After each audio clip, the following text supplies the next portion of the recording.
shocked.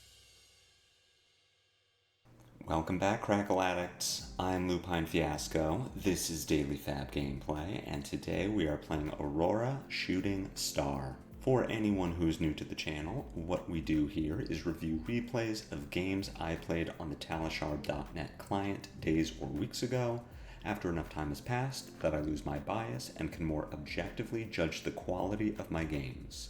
I will talk through turn cycles as if I were taking them now, explaining my thought processes for the lines I would take, and compare that to the lines I did take.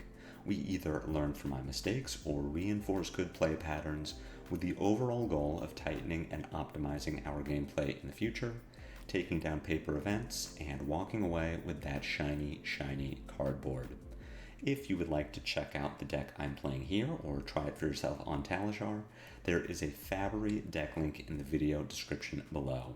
While you're down there, if you haven't already done so, please consider subscribing to my channel. It is the best free way to support me and to make sure that you see daily FaB gameplay in your video feed 5 days a week. If you'd like to engage further, there is a link to my Twitter, to my Discord, and to my Patreon. Without further ado, let's jump right into the action. Right at the start, I want to shout out Ian Holland over in Ireland. He and I have been talking on Discord. He's been massively helpful for me in understanding the Azalea matchup. I was really confused about this one going into it. Wasn't sure how to navigate big, dominated retinal ledgers, and they're still difficult, but overall I feel way more confident about Azalea going into the matchup now than I did previously, so thank you again, Ian. With this opening hand, there are a couple of lines we could take, one that lets Azalea filter and the other that doesn't. I'm a big fan of not letting Azalea filter on turn 0, so what I would like to do is either play Somersault or Discharge to turn on Aurora and then pitch my other two instants to make an embodiment of Lightning, and my turn Arsenal Arcanic Shockwave. And I like doing that because it doesn't let Azalea filter and it sets up a big 5-card hand. The line I'm taking here pushes more damage. We discharge, pump the Starfall up to 2, play Arcanic Shockwave for 7 and fuse it with Somersault, then Arsenal Somersault. But that just lets Azalea filter, and unless she has exactly 4 2-blocks in hand, she will be able to block out all of the physical damage. We push 1 arcane damage. But, who cares? The hand that Azalea shows us is double Release the Tension, Codex of Frailty, Blue Spire Sniping. And sure, if Azalea has that hand, she gets to play Release, pitch Codex, load Spire Sniping, look at the top 2 cards, fix the top 2 cards, Azalea into something. Maybe she has another pump from the Death Dealer, potentially a very good hand.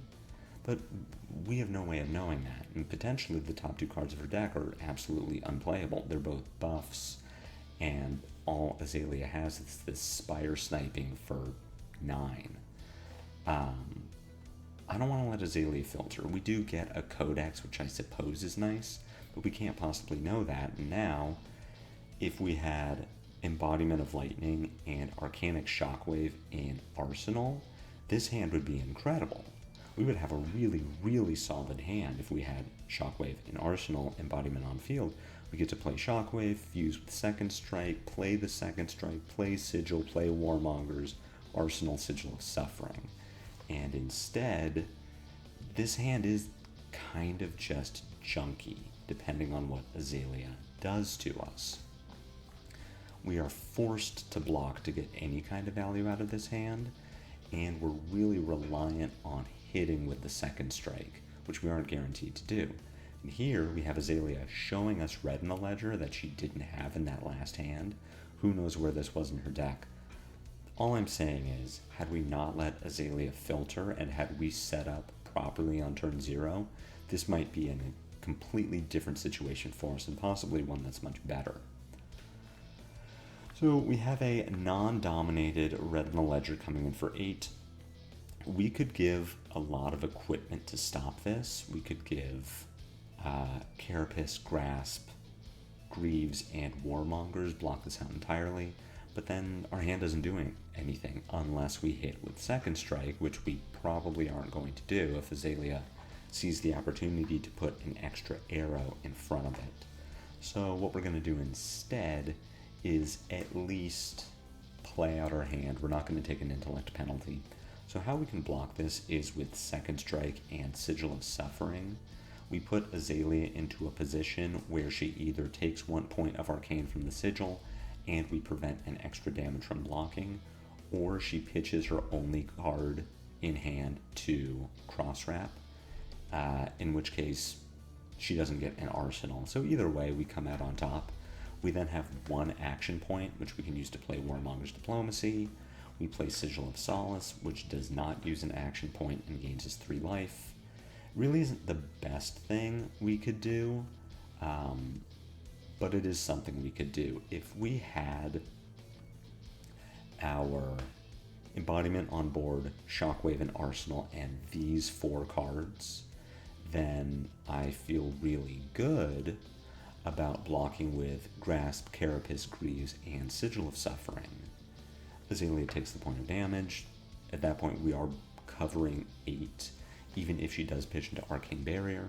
So she takes the damage, Arsenal is a card, and then we get to send Shockwave for 1+4 go again, second strike for 4 go again, play Warmongers, Arsenal, Sigil of Solace. So we've traded our armor to deal way more damage than we're going to deal on our turn now, which is none, and we still fire off the Warmongers. And that's even assuming that Azalea could even find this Rhythm Ledger on the top of her deck.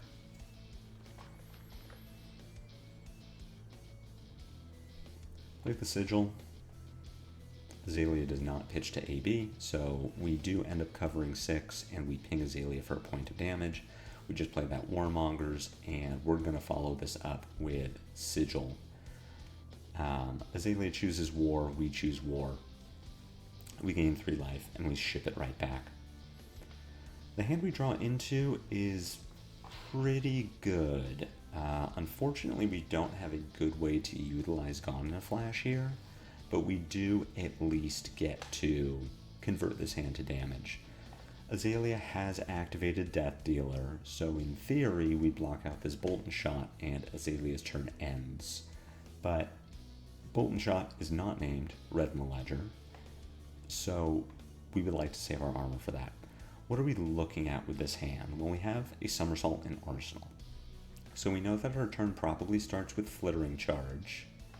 It could also start with Burn Up, but as far as attacking, our hand starts with Flittering Charge. We play Somersault, that gives the charge go again and puts it back into our hand at the start of the resolution step. From there, we can decide whether we want an Arsenal. So if we Flittering Charge Somersault, our hand looks exactly the same and we don't have an Arsenal. We could then pitch Flittering Charge into Starfall for 2 go again, play E-Strike, bottom Gone in a Flash, attack for 7, and we Arsenal our Burn Up. Don't make the mistake I made in this game, which is forgetting that we have called War from our own Warmongers. We cannot play Burn Up. We can play Shock, but we can't play Burn Up. So what does it do for our turn? Can we work Shock into it at all? Shock is going to synergize really well with Gone in a Flash. So let's say we took a line where we Arsenal Burn Up. Flittering Charge for 4, pitch Flittering Charge for Starfall makes 6, E-Strike bottom Gone in a Flash makes 13 overall, and we get an Arsenal. Let's say we take a different line where we Flittering Charge, Somersault for 4, E-Strike bottom Flittering Charge for 5 go again makes 9, Gone in a Flash for 4, we then play Shock, which deals 1 point of damage, picks up our Gone in a Flash, and we Arsenal it. We get 14 with Gone in a Flash in Arsenal. And is there a way that we could maximize damage but not get an Arsenal? And that line is going to be Flittering Charge, Somersault it back for 4, Flittering Charge, Shock for 9, and then E-Strike for 7 makes 16. So we gain 2 to 3 points of damage if we play out the hand, and in doing so we trade an arsenal, and I don't like doing that. Because of my 2 arsenal choices, Burn Up Shock and Gone in a Flash, we are getting a minimum of 4 damage, and if we hit with the Burn Up, we're even getting 5. So we know we want an arsenal. The choice is, are we arsenaling the Burn Up, or are we arsenaling Gone in a Flash? And because we don't have an embodiment of lightning, and we won't have an embodiment of lightning, and because we're playing Lightning Greaves and not Snapdragon Scalers, I really like arsenaling the Burn Up. It is potentially the lower value play if we draw into a hand that can make an embodiment of lightning, then follow it with Electrostatic Discharge for a little mini Gone in a Flash loop. But as far as consistency's sake, which is what I as a player try to maximize, Burn Up is more likely to be more valuable out of Arsenal than Gone in a Flash is with absolutely 0 setup. So all of this means that we don't want to block anything, and we do want to hold on to our Burn Up at the end of our turn. Now, if we did want to block this Bolt and Shot, if we thought, Azalea has used Death Dealer, we can prevent potentially a lot of damage, then we could block with E-Strike, Gone in a Flash, and Dyadic Carapace. On our turn, we play Flittering Charge, we somersault it, we play Flittering Charge, we Arsenal Burn Up. It was a 2-card 8. We got our 14 value and an Arsenal, which is what we could potentially get by not blocking. We would also prevent at least 8 damage and possibly more on top of it. The thing is, we need to kill Azalea, and I really don't want to give armor to stop something not named Retinal Ledger. We just don't need to. For now, this Bolt and Shot is not presenting an on-hit.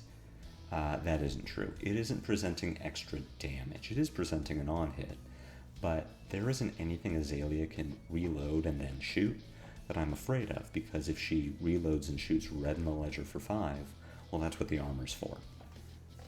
We see a Bolt and Shot for 4.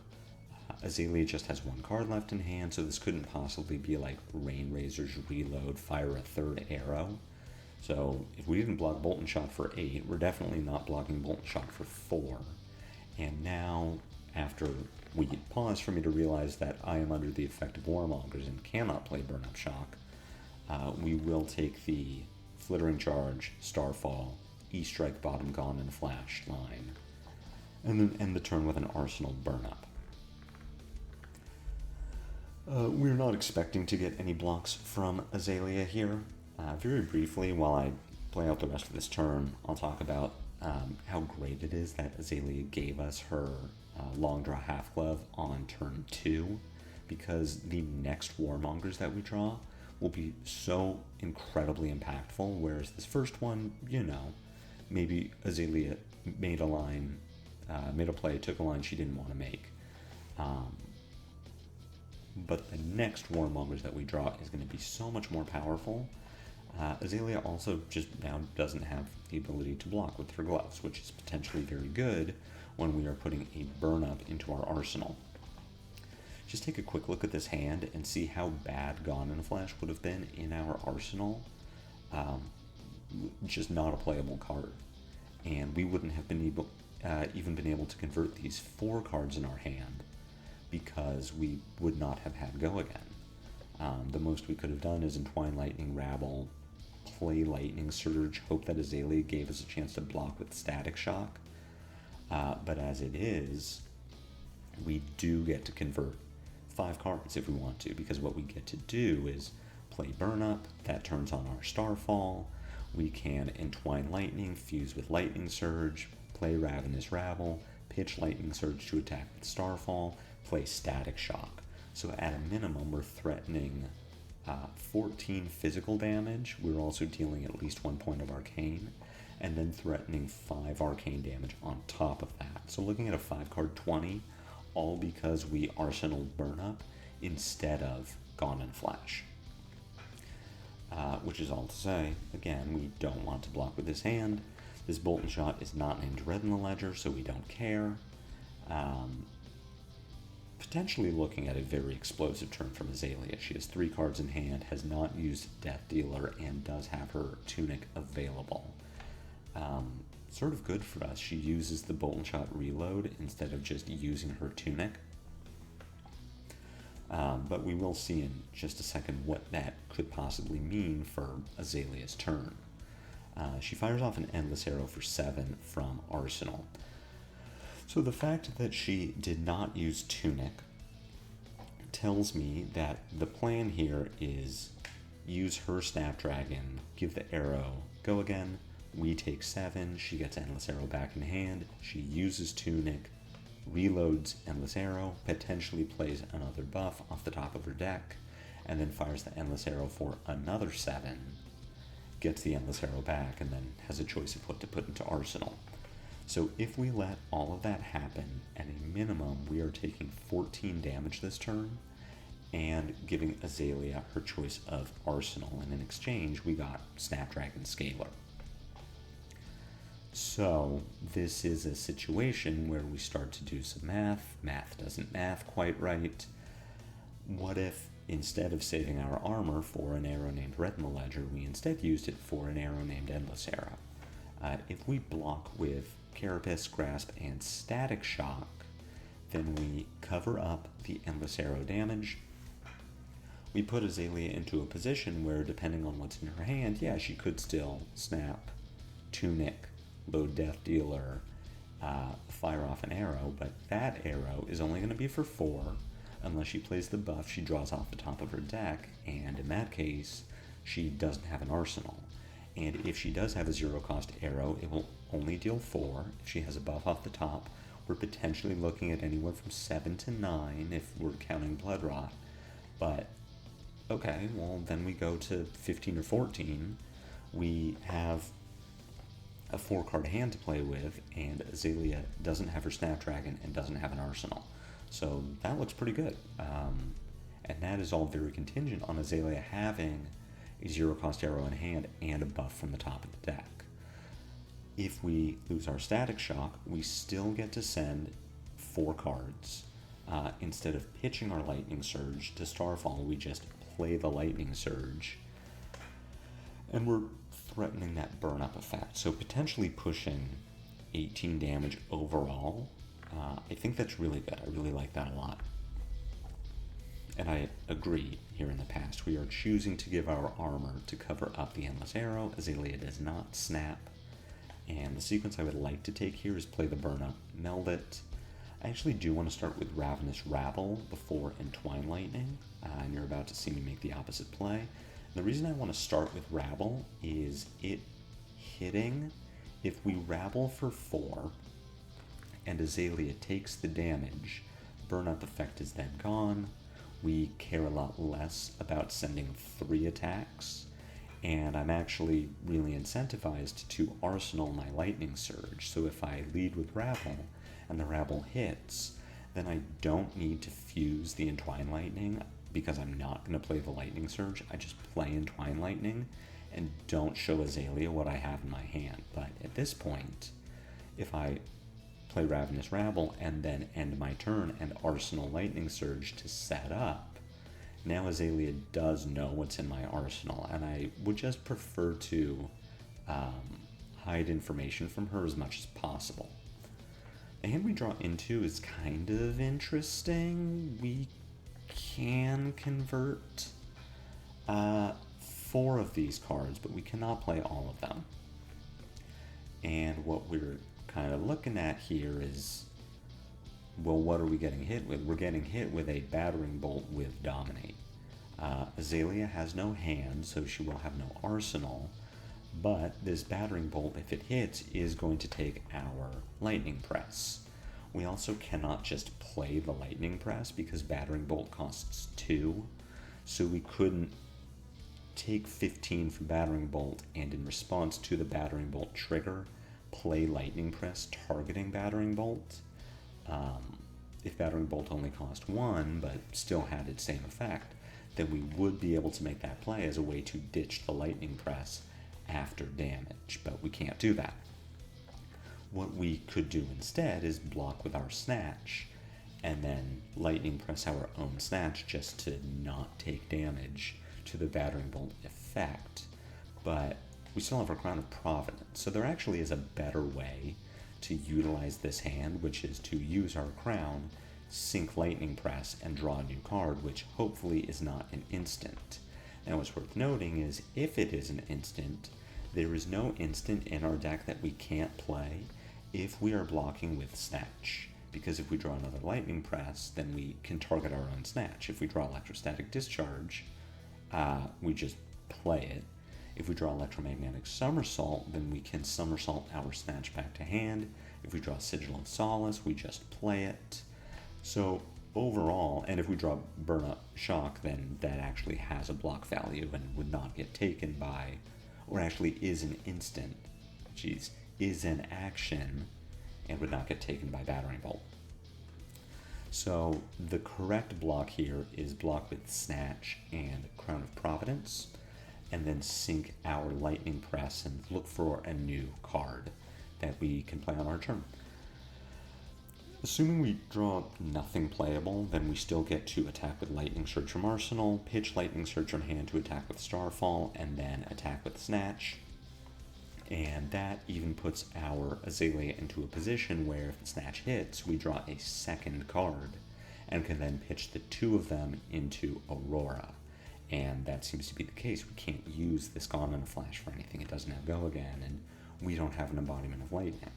So our turn, especially considering that we are now sought and destroyed, means we don't get an Arsenal, is going to be Surge from Arsenal for 3 Go Again, pitch either Lightning Surge or Gone in a Flash, it doesn't matter, into Starfall for 1 with Go Again. We play the Snatch. If the Snatch hits, we draw a card, and can then pitch the 2 cards in our hand to Aurora at instant speed. Make an embodiment of lightning, we do not get punished by Seek and Destroy, and we're feeling pretty good about our position. Here we do get a block on the Lightning Surge, which makes me feel good about Azalea's ability to block the Snatch, or at least to convert damage on her turn. Maybe her hand is a total clunker. But she's giving us Tunic too, and it just seems like she's leaving herself up into the Snatch. And that does seem to be the case. We don't get any blocks from her, which is great news for us. What's interesting is the draw is Sigil of Solace. So we weren't expecting to have an alternative to just pitching 2 cards into Aurora, but now we actually do have a choice where we could pitch these 2 reds and make an embodiment of lightning, or we could just play Sigil of Solace, gain 3 life, and then discard our Gone in a Flash to Seek and Destroy. And honestly, I'm totally fine with that. Having the embodiment is always good, but having 3 more life against an aggro hero who frequently sends dominated arrows is a pretty good one too. A hand that we draw into is not so good on offense, but is actually much better on defense. And I'll explain why here. What we can do with this hand is block with Snatch and Arcanic Shockwave. We cover 5 total. We then play Electromagnetic Somersault, targeting our Shockwave and Snatch. They come back to hand. Then, in resolution, we pitch the 2 of them into Aurora to make Embodiment of Lightning because we've played a lightning card in the turn. We make our embodiment, we take 9 damage, we go to 6, the turn comes back to us, we play Warmonger's Diplomacy. Azalea no longer has her half glove, so potentially she just bricks. And we keep our embodiment of lightning for the next turn. Now, I am going to screw this up. It's much harder to screw up Electromagnetic Somersault on Talishar than it is in paper, especially when you're an aggro player who's so used to hitting pass, block, and reactions, because Somersault does need to be played in the reaction step. The reason being that Somersault happens at the start of your resolution step, and by the time you get priority to play the Somersault, if you have not already done so, you have passed the point where the delayed trigger would trigger. I skipped ahead in this video. I had already screwed up the block snipe. Didn't want to make Azalea redo her entire turn, but yes, I saw the correct line too late. We will just play the Warmongers though. We don't get hurt by the inertia, the frailty doesn't matter. We are hoping to just brick Azalea's entire turn with this Warmongers, and honestly, we feel pretty good about the amount of time it is taking Azalea to choose between war and peace. We, of course, choose war. And we even draw into a hand that is actually fine, not having Embodiment of Lightning, so never punished. And Azalea just passes the turn, taking a massive intellect penalty, so feeling really good about that second Warmongers. Like I said, second Warmongers always gets them. We have an interesting decision here, because what we can do is play Ravenous Rabble, play Entwine Lightning, not fuse with Lightning Press, and then press the Entwine Lightning, and Arsenal Sigil of Solace, which gives us frailty protection, as well as just 3 life out of nowhere. But if we hold the Lightning Press, then we lose the ability to attack with Starfall. So let's say this is our turn. We attack with Ravenous Rabble. Azalea doesn't block, goes to 4. We then play Entwine Lightning. Azalea blocks for 4 with a 3 block from hand and Cross Wrap. If we did not fuse the Lightning Press, Entwine Lightning does not have go again. We play the press, we take Azalea down to 1. She has 3 cards in hand and an arsenal. But say we did fuse the Lightning Press, and Azalea did know that blocking 4 means she's taking 3 damage down to 1. That gives us the opening to pitch our Sigil of Solace to attack with Starfall, to take a second card out of Azalea's hand, leaving her with just 2 cards and an arsenal. We give up 3 life to deal 2 damage. Effectively, we are trading a card for one of Azalea's cards. The question is Sigil of Solace worth one of Azalea's cards? And honestly, I think the answer is no, because I think that both having protection against Codex of Frailty and having 3 extra life that Azalea is not anticipating us having is way more valuable than getting an extraneous arrow or Azalea's worst pump out of her hand. It's an interesting decision, and especially when Azalea is just freely giving us knock and Cross Wrap makes me feel like, she's got some stinkers in hand. I'm not guaranteed to get something worthwhile out of pitching the Sigil. We'll just keep the Sigil. We'll just have it. Also, we have synergies with instants in our decks. We're very happy to have just an instant with no requirement to play it hanging out in our arsenal. We've even drawn a Flittering Charge and gone in a flash.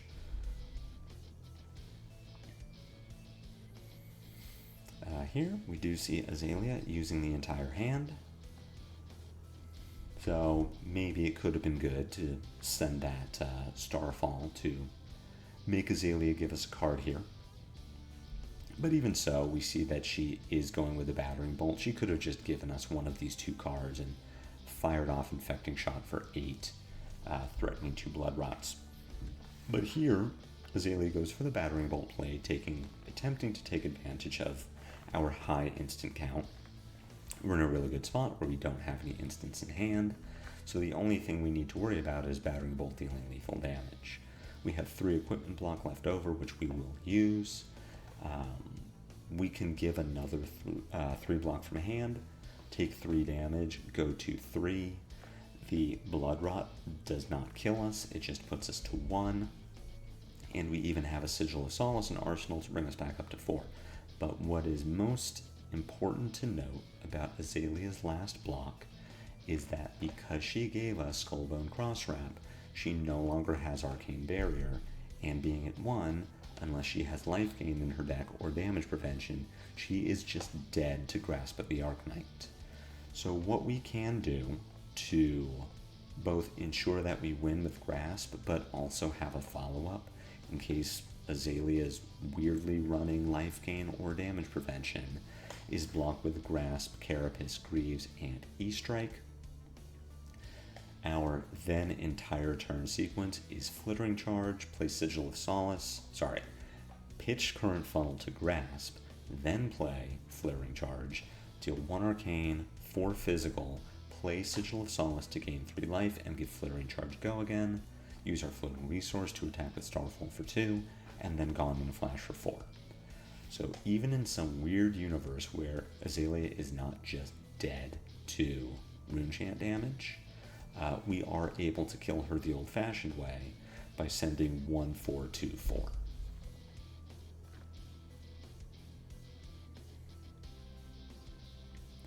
pitch into Grasp, we'll attack with Flittering Charge, and shockingly, Azalea does not have damage prevention or life gain. So that's the game.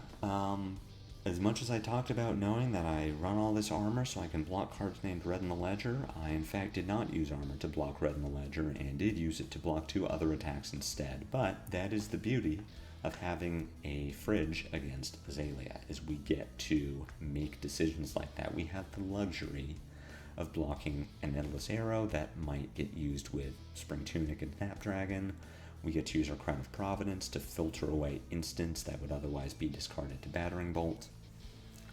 I had previously felt like this was a fairly even matchup between Aurora and Azalea, and at this point I feel like Aurora is very strongly favored in the matchup because of that fridge, because she has such flexibility with low count hands and high count hands, and because honestly, I don't think Aurora's Runeblade hands are nearly as bad as Azalea's Ranger hands. We also get to play Warmonger's Diplomacy. If Azalea is not running the Half-Glove, then Warmonger's is always a blowout. If she is running Half-Glove, then the second Warmonger's is always a blowout. So, I hope you enjoyed this game. I hope you learned something. I hope you can really stick it to your local Azaleas, and if any of that is the case, then be sure to burn up that like button. My comments are always open for any questions or feedback.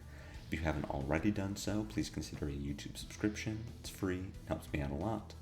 I have a Twitter, I have a Discord, those are free to join.